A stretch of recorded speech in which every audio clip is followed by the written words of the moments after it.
It's 5 o'clock in Pirate Country, and it's time to get pumped up with the P-Man. Hit the door and hit the road.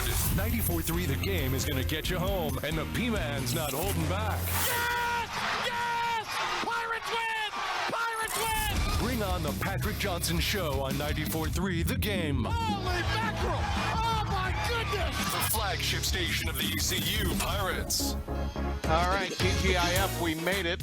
Welcome, Patrick Johnson Show. Great to have you with us. We're on the eve of the opening Saturday of week one of the college football season, and the season opener for the Pirates as ECU gets set to take on Norfolk State. Our coverage begins at 3 o'clock with our Anson Belt and Buckle Pirate Game Day Countdown presented by Orthopedics East, and that is coming your way on 94.3 The Game and the IBX Media app with myself, Philip the Ref Pilkington, and Joey Football Sampson. The triumphant return yesterday of the Logan Zone. And Coach Steve Logan is with us here. He's got life licked. Let me tell you, people, he's got it figured out. He's looking at the ocean. He's got it figured out there where he is. Coach, great to see you. Great to have you back on the air. And it's just a real treat to talk to you. Thank you for the time. Well, I'm Pine Knoll Shores, America, and broadcasting live on the Patrick Johnson Show. How could it get any better? I can count the dolphins that are swimming by the condo currently, so can't beat it. You got it tough, Coach. You got it tough. So, wait. Yeah. It was earned. That's a lot of third down and six. Yes. A lot of third down six. Okay, it was never 1st and 10 in my mind. I asked Doug Martin this. So this time of year, what's biting there? Well, it's just now getting off of the Spanish mackerel. Okay, the Spanish bite. That's the kind of the summer bite. And soon and very soon, we're going to be out. The albacore are going to start moving in. And every October, which I didn't even know October existed for 47 years of coaching. I just knew it kind of got a little colder. Okay. Yeah. But once my life shifted into normality in these last 4 or 5 years, you cannot imagine October down here on this island. So anyway, it's coming, and I'm going to be right out on the water practically every day. That's awesome. That is amazing. And it is earned. You're right. It is 1,000% earned. So, Coach, yeah. when you look at, and you talked a little bit about this on your show, just the state of where we are now in college athletics and college football. In fact, coming up later on in the show today, we got Armin Katayan. He's got this book about the price, what it takes to win college football, this chaotic era. Chaotic era seems to be a great way to describe it. It is right now because, 3 years ago when this thing began to crack due to all the lawsuits and NIL and collectives and all of these things, it's been about 36 months now, 3 years, and we are now in full bloom of what you described rightly so as chaos, because everybody is in uncharted water. There are no rules and regulations at the present. Now, I think some are coming down the pike, and there's going to be a kind of a salary cap idea for at least the collectives. But these NIL people are still going to be the Wild West. And I talked about, and we'll talk about, Ryan Day was my wide receiver coach at Boston College when I was there. And so I know Ryan. Really a bright guy. He's earned everything that has come his way. One of the best coaches in America. He's a 53-8 record currently at Ohio State, and on the verge of getting fired, I might add. But he put together a $20 million roster. Let that marinate for a minute. $20 million. Okay. So you're getting into when you say uncharted waters, you're talking about an uncharted universe. And everybody that's been in and out of Ohio State's program, Urban Meyer and some other guys that would know what they're talking about, that have been to Ryan's spring ball up there say that they've never seen a roster like this, including some of Nick Saban's Alabama outfits. And when you say something like that, I mean, holy moly, what are you looking at? I mean, you're looking at a roster of first-round draft picks, not just the starting 22, but I'm talking about the roster. I think I read where Ryan spent $13 million keeping several of his young men from going into the NFL. So he spent $13 million keeping them in, and another $7 to $10 million bringing people in, for a grand total of 20, 25, whatever dollar you want to put on it. But that's legitimate. So, that's just a little, and that's just one conversation. One tiny conversation of what's going on at, pick a school.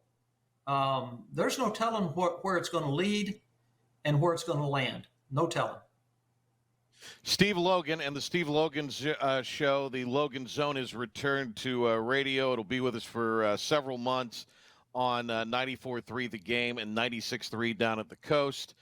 5 to 7 every Thursday. Coach has been good enough to join us here to talk about the state of things. So let me ask you this. You're the head coach of that situation. It's $20 million. How do you keep it harmonious? How do you get it on the same page? And then how do you get the people you've brought in coached up to where you need them to be? I know they're talented, and they're more talented than a lot of teams are going to face on their roster or on their schedule, maybe everybody. But how do you get that group together and not let any infighting? Because the guys talk. I got this, you got that, what'd you get, that sort of thing. Right. Well, that's the other thing. You're touching on something. The head coach at Kentucky, here's a name for you, Mark Stoops, all right? At the SEC Media Day, Mark Stoops, they were asking him questions. They were doing that media merry-go-round like they do for all conferences. But Mark Stoops got up there, and they were asking him this, asking that. Mark Stoops, out of nowhere, he said, guys, let me tell you something. I just don't really know how much longer I'm going to do this. He said, for the last 2.5 years, all I've done is stay on the phone and raise money. I haven't coached anything. And hold that thought for a minute. Last year's head coach at Boston College left Boston College to go get a coordinator job in the NFL. And he said the same thing. He said, I'm not going to do this. So what you're talking about is something that a lot of college coaches, the last 8 years that I coached I put a grand total of 8 years in professional football. And football is football. It's all the same, but it's radically different at the professional level because your roster in the NFL is made up of 53 independent contractors. And quite honestly, the team aspect of thing is way down the list. It's way down the list. If the tight end is running around having a great year and he's making an NFL minimum, and he looks out and some diva wide receiver's making $40 billion and is not really producing, then I can tell you right now that managing a locker room at the National Football League level is high level stress, super leadership management, all kinds of issues. I mean, it's like the number one job of the head coach. And of course, the general manager comes into play. The general managers that they'll go out and give Johnny Football $40 million, whether he can play or not. But the general manager thinks he can. And if he doesn't play or you bring him in and he's not good enough, it's obvious to everybody on the football team, guess what? He's still playing because all the money was allocated to him. And that's going to happen to an Ohio State or a Texas, or in fact, I made a list of the 6. There are 6 teams that spent unbelievable amounts of money at the collegiate level. My point being, there's going to be a whole lot of what you just touched on: locker room management, people going, "Hey, what about me?" And it's going to be a high wire act. And the moment you face adversity, which you will in any given football season, all hell will break loose. Count on it.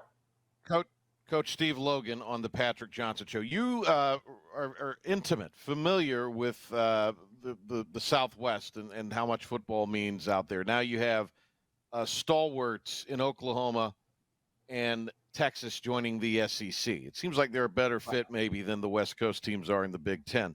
What do you – Texas may come up and win this thing in the SEC this year. So is this sort of the shot in the arm that Texas maybe needed in a way to, we know they take it seriously and we know they have more money than God, but is this sort of the thing like A&M? It maybe has raised that program to an even higher level?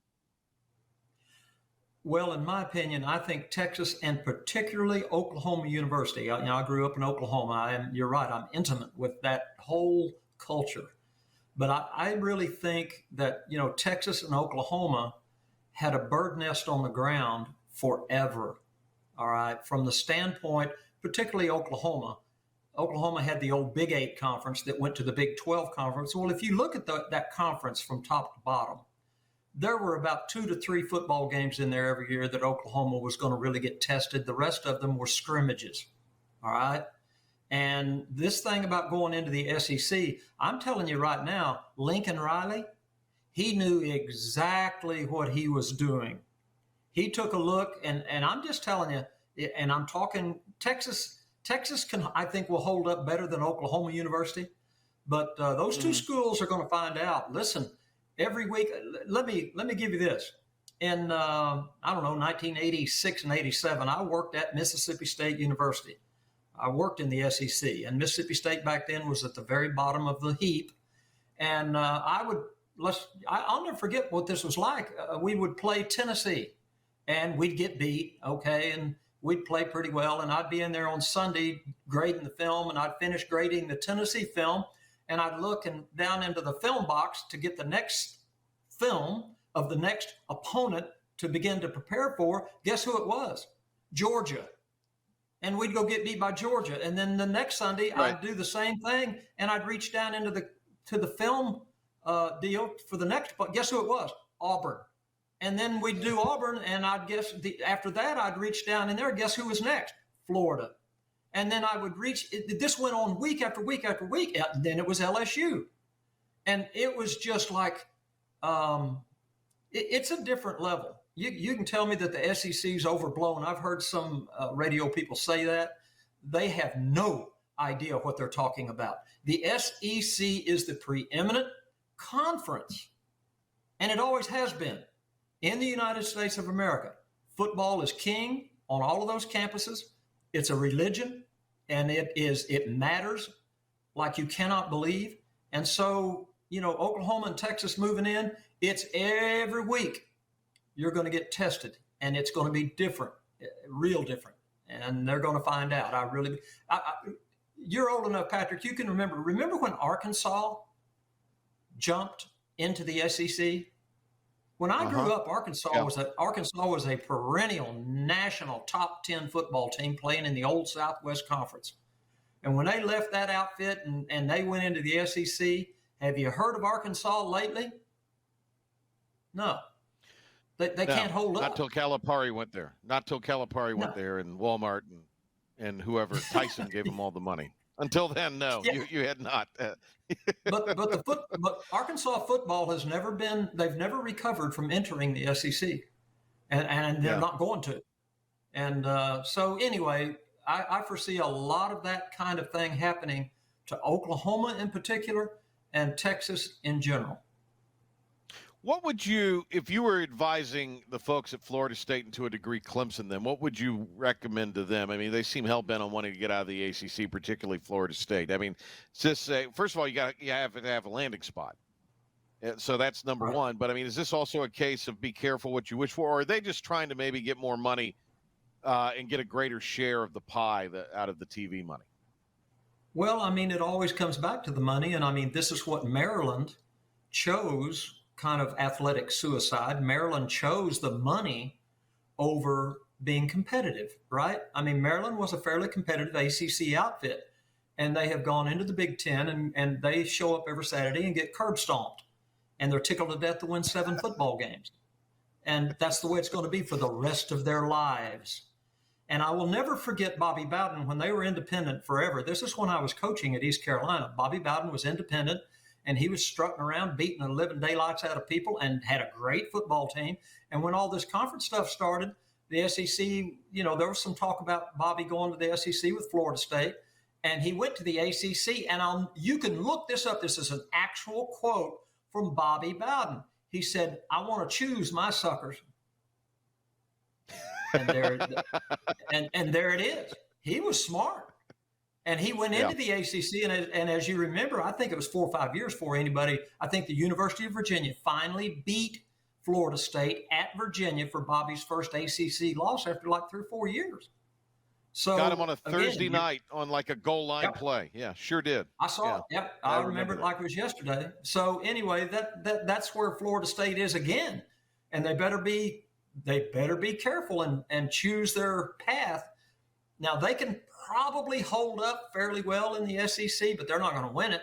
I can tell you right now, they're not. And I am intimate with the recruiting, although recruiting has changed now that the checkbooks are out. But all of this is fascinating, no end fascinating. East Carolina's got a new offensive coordinator in John David Baker. There's Art Briles, there's Mike Leach, there's Lane Kiffin, among others that have been on his influence list. He's worked for, he has familiarity with. So they're going to run a faster kind of offense. I think Rich Rodriguez, when I hear maybe what they're hoping to run. First of all, what are you looking for as an offensive guru in what their presentation is going to be offensively, or just in general what you want out of the offense? Well, I think that, first, I don't mean to be, ugly here, but anything's going to be better than last year. True. Sure. Well, yeah, absolutely. And the Ole Miss blueprint, the Ole Miss template is exciting. And if this young man coming in, that's the new offensive coordinator, is good, and I'm sure he is, and he gets to implement what he wants to implement, which I'm sure Coach Houston, that's why he hired him. I'm sure he's going to let him go and do what he needs to do. But the Ole Miss template is exciting. It's well thought out. It's productive. And so if this guy has enough tools, and if one of these two, store-bought quarterbacks that have come into East Carolina can produce, that's what it'll get down to. If the quarterback can't play, Newt Rockne won't be able to coach him. All right. So one of these quarterbacks is going to have to be productive. If that's the case, I think the Ole Miss blueprint will be exciting for the Pirate fans. If it can just be a replica, even a halfway replica of what you see Ole Miss do, I think it's cutting edge stuff. It's one word plays. It's no huddle. They've got all their plays packaged up, RPOs, ready to go at the line of scrimmage, and which is new age football. And I'm betting that the new offense coordinator at East Carolina is going to do well. If you were advising a new play caller, not necessarily Coach Baker, just anybody who's about to call offense for the first time, what's the one piece of advice you would give them? Keep it simple. Don't go into a game with a lot of stuff. The way that I survived 47 years, and 42 of those years I was a play caller.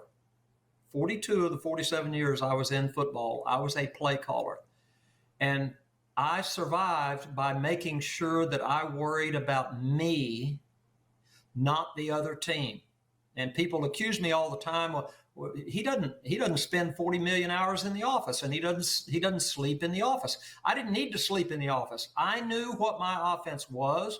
I was going to apply my offensive ideas to the game at hand and make minor adjustments, whatever was necessary to survive against whatever defense showed up. I was well aware of what the defense was doing.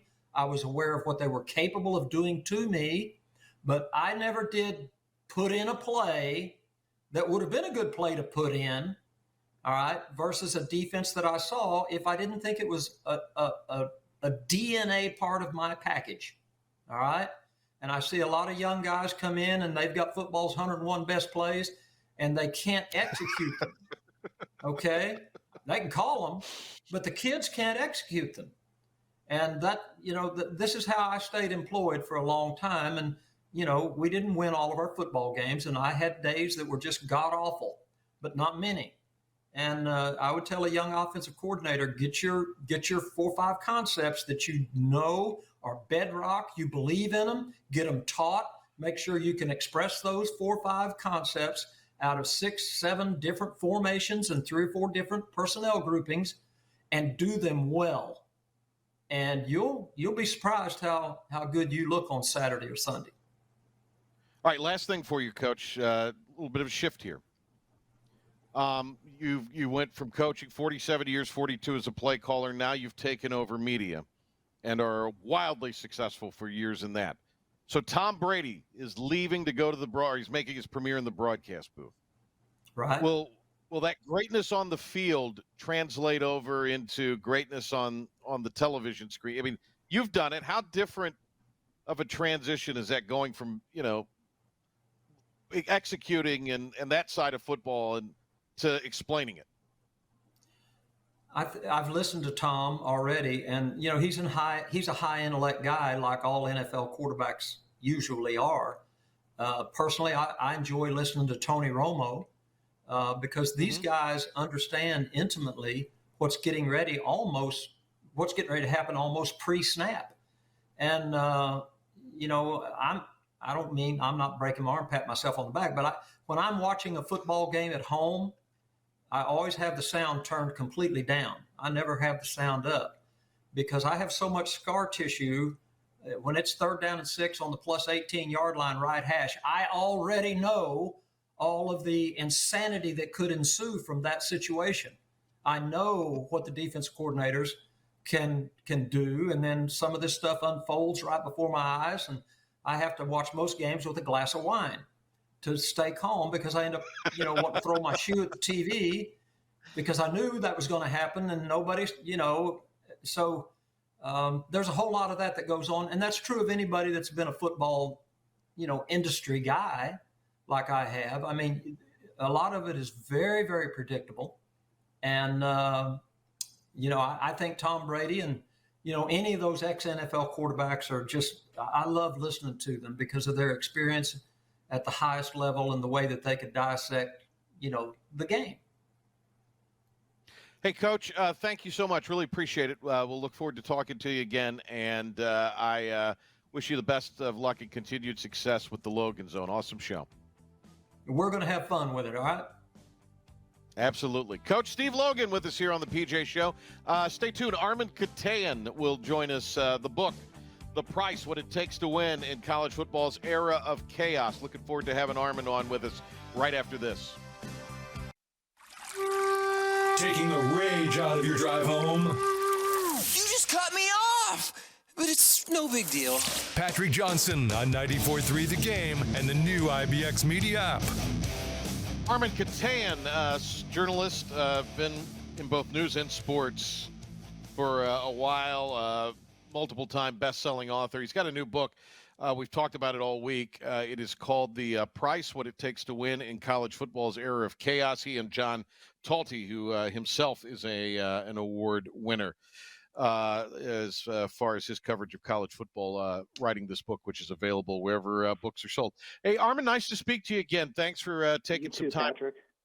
You bet. So, boy, this seems to cover what we've spent the last several years talking about, and that is NIL, transfer portal, the rearranging of conferences to become, leagues that are now spanning coast to coast at the collegiate level.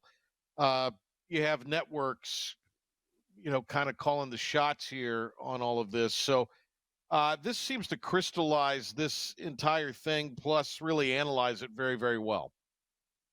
Well, thank you. Yeah, I think you covered it. That's what it is. It's the wild, wild west right now, and you add in all these conflicting forces, as you mentioned, NIL, the portal, conference realignment, massive grant of rights deals that are being engineered by the likes of Fox and ESPN, and it's battle stations in a lot of places right now, and there's a reason this book is called The Price, because John and I, as we did our reporting, we realized it was far more, even though money is still the main factor here, the financial windfall that the NCAA, particularly the college football playoff system and the conferences have been able to take in, but it's also the physical and the emotional and the psychological toll that's being taken by everybody that, or taken on by everybody that is making their livelihood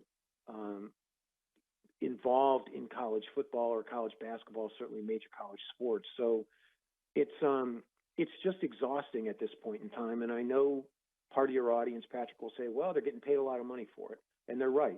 Coaches are getting paid a lot of money for it, and athletic directors. But when you don't see your family pretty much more than a half an hour, an hour a day, 365 days a year now, you have to account for that as well. And I think there's a lot of stories like this in our book where you go, wow, that's new, or that's interesting, or that's revealing. And, that's the world we're living in right now. Armin Katayan, I grew up in it. You've been covering it for years. A lot of the things that now are commonplace and have none of the proverbial guardrails are things that would have gotten, your program stripped of NCAA or bowl appearances or wins or put on some kind of probation, or even in the case of SMU, the death penalty. It's remarkable when you look at 40-year window now, how I don't know if you would say how far this thing has come, but how much it has evolved for sure. It seems in some ways unfathomable. And the thing I keep hearing, Armin, from coaches and other people, adapt or die. Yeah, it's exactly right. It's adapt or die. And you're so true, Patrick, and so right on with the history here is you go back to the days of even Jerry Tarkanian and UNLV when he was battling the NCAA and, for recruiting irregularities, as they call it. It's laughable right now in terms of that kind of era where you couldn't have cream cheese on a bagel. You couldn't do hardly anything in terms of an inducement to have someone to come to your school. And now there are lawsuits over whether, I know in a case of who was it? Tennessee, they flew a quarterback across the country on a private plane, and the NCAA was investigating it over as an inducement, and the school was arguing no. He came here for marketing meetings, and we could fly him in for the marketing meetings that were relative to show him what his NIL future would be like if he signed with the Volunteers. And so what you have now, and you mentioned these guardrails, time and time again in recent years, post-2021, when NIL went into effect, the NCAA and the membership have passed, and the committees have passed bylaws that say, okay, you can't do this, you can't do that, you can't do this, you can't do that. And the schools have said, well, yeah, we can, because state law says it supersedes what you're telling us to do, A, or B, we're going to file a lawsuit, as they did in Tennessee, that says, no, you don't have the right to suppress wages. You're a cartel, and you don't have the right to violate the Sherman Antitrust Act. So what you have now is literally the wild, wild west, and you have a lack of transparency that is driving coaches crazy because, kids come in and say, well, school X, university X is offering me Y. What can you give me? And well, who knows what Y is, and if Y is really Y, or if it's half Y or a third of Y. So, but adapt or die. Yeah. You're in the backyard of NC State where, that's one of those schools, top 25 program, really good football team, good coach.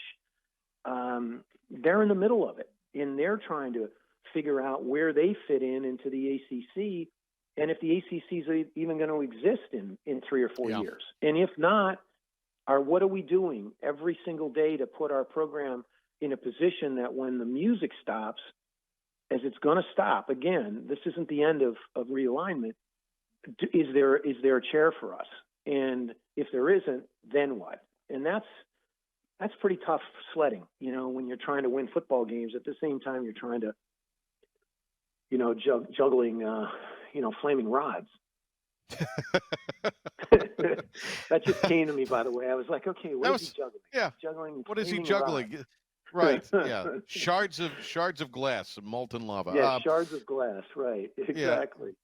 The price, what it takes to win in college football's era of chaos. It's Armin Katayan with us here, one of the co-authors of the book. You have covered, obviously, sports for a number of years. You've also covered government.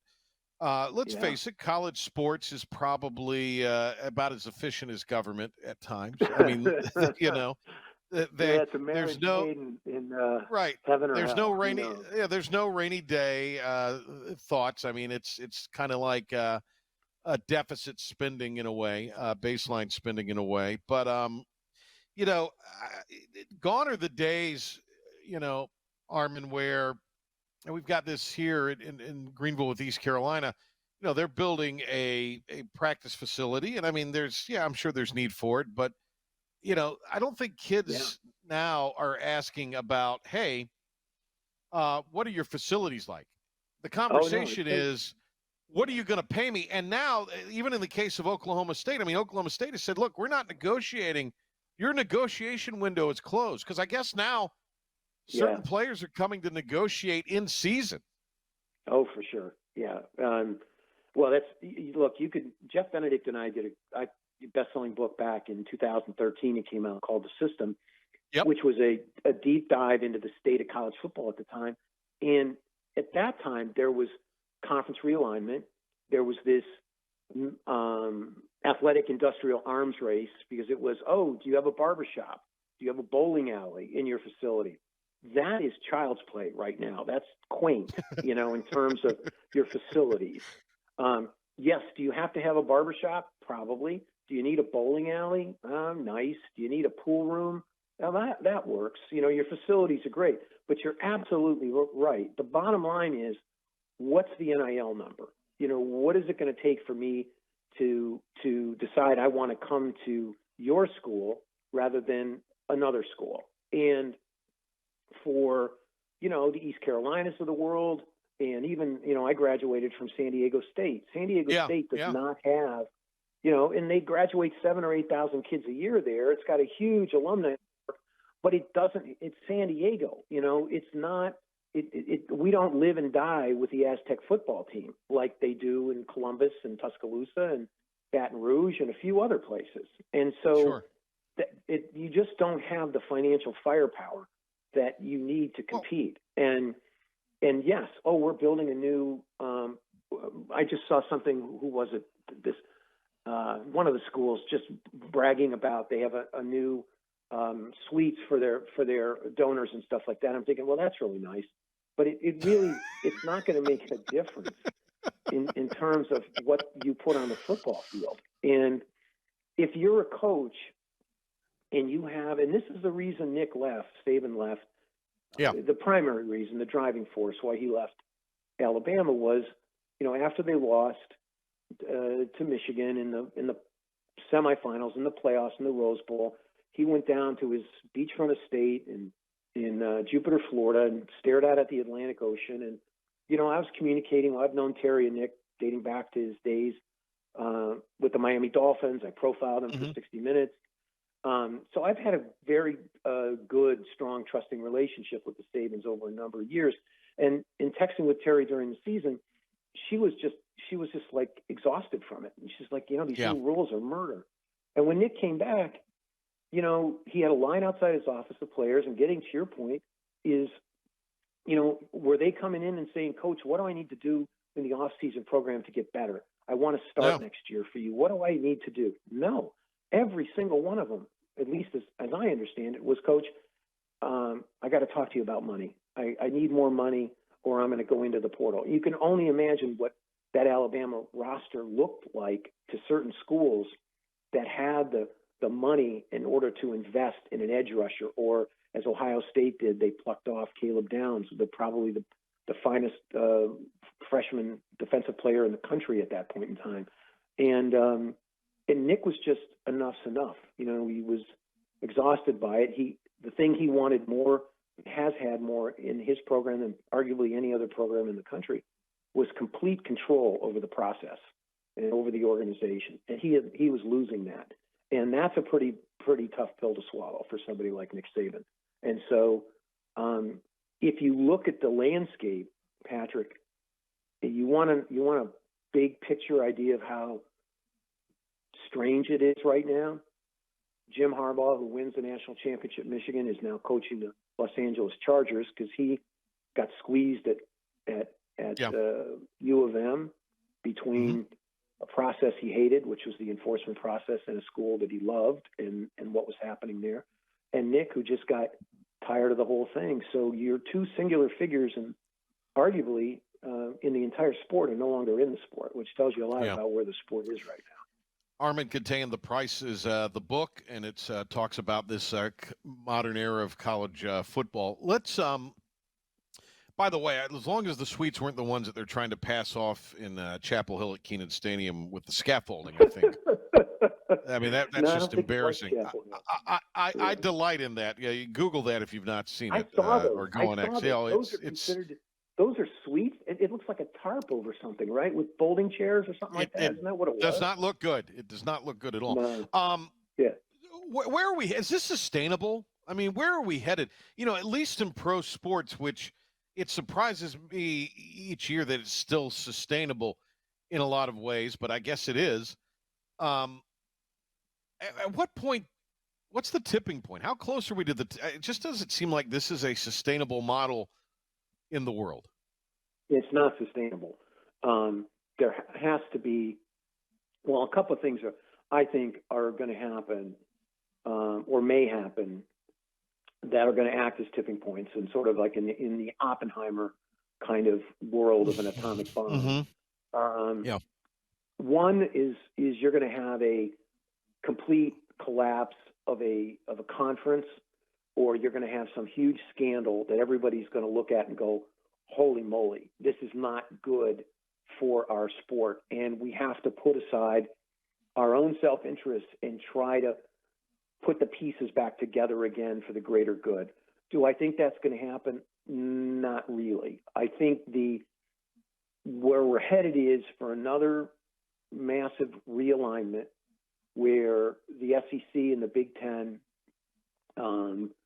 get together and decide how they're going to carve up the country and who's going where, and will there be 32, 48, 64 power programs that are 16, 16, 16, 16, 64. I think that's more likely because if you look at where the money's coming from, ESPN and Fox and CBS and NBC, this is I can tell you, having worked with these networks, this kind of live programming can't be topped unless it's the NFL. Sure.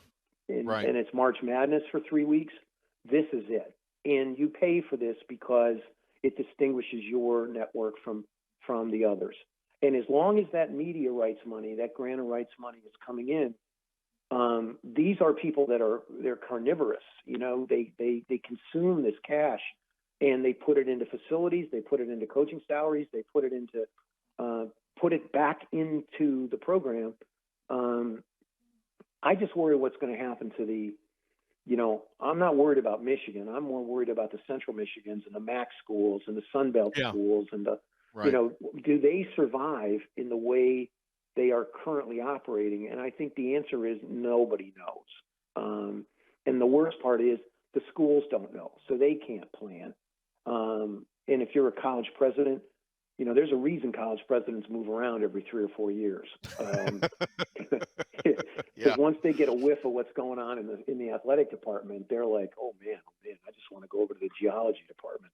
And those people are normal over there. At least they're digging in rocks and I don't have to worry about it. I got an athletic department that's running $30 million deficits and they want more money. So, but that's what it is. And that's what makes for us, for John and I, makes a book like this so intriguing and so rich in so many ways, because we kind of hopped on this speeding train and not knowing where it was going. And thank God we had a deadline because we could still be reporting it at this point in time. Oh yeah. But it's really, honestly, Patrick, of all the books I've done, it really ranks right up at the top. I think takes a certain skill set. John was terrific as a partner in this. He's very talented. And what I really like about John is, he's pretty obsessive like I am and relentless in his reporting, but he's very, very careful. And he also had built up a great deal of trust among key people that were willing to talk to John, both on the record and on background, to help us create the scenes and to be able to speak with from a point of intelligent strength of what is happening right now in the world of college football. So that's been very gratifying on my end. Hey, Armin, great to talk to you again, and always wonderful to catch up with you. I've enjoyed your work for a long time. Anytime you have a book on, we love to get you on. It is The Price, What It Takes to Win in College Football's Era of Chaos. Armin Katay and John Talty receiving a heap of praise, so check it out. Armin, thank you so much. My pleasure, Patrick. Thank you. Armin Katay with us here, Patrick Johnson Show, and we roll on with more right after these words.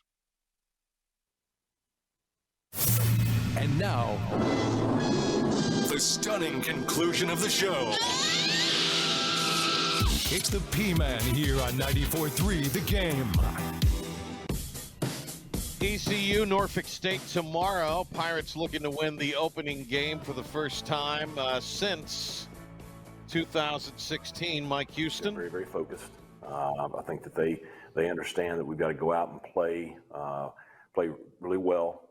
Go out and execute.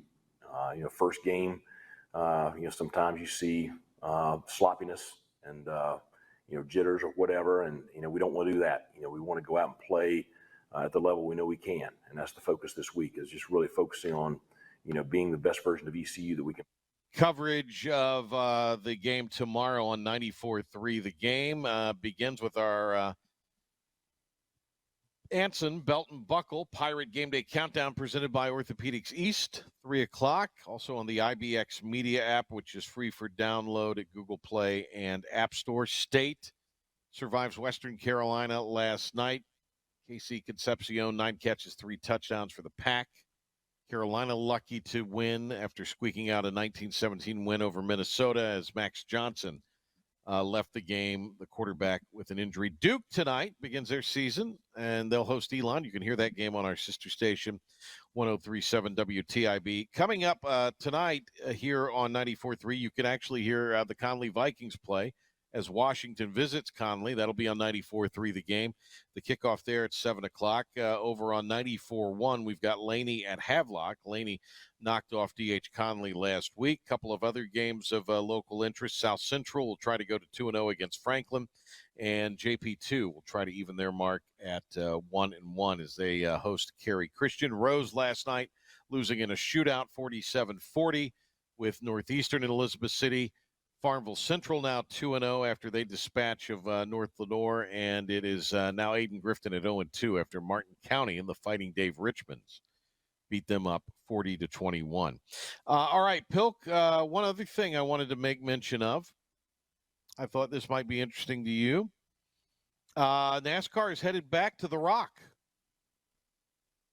They're going to host an Xfinity Series race and a Craftsman Truck Series event Friday and Saturday, respectively, in April, the 18th and 19th. So that's on Easter weekend. I know we've got baseball and a lot of stuff going on during that time, but I think we ought to try to figure out a way to maybe do a show that week from the Rock or go to the Rock, to the race or something. I love Rockingham. Yeah, I'd be 100% for that. We can have, some of our guys who you don't care about NASCAR back at the studios, I think, because going back to, the grassroots track like that is going to be great.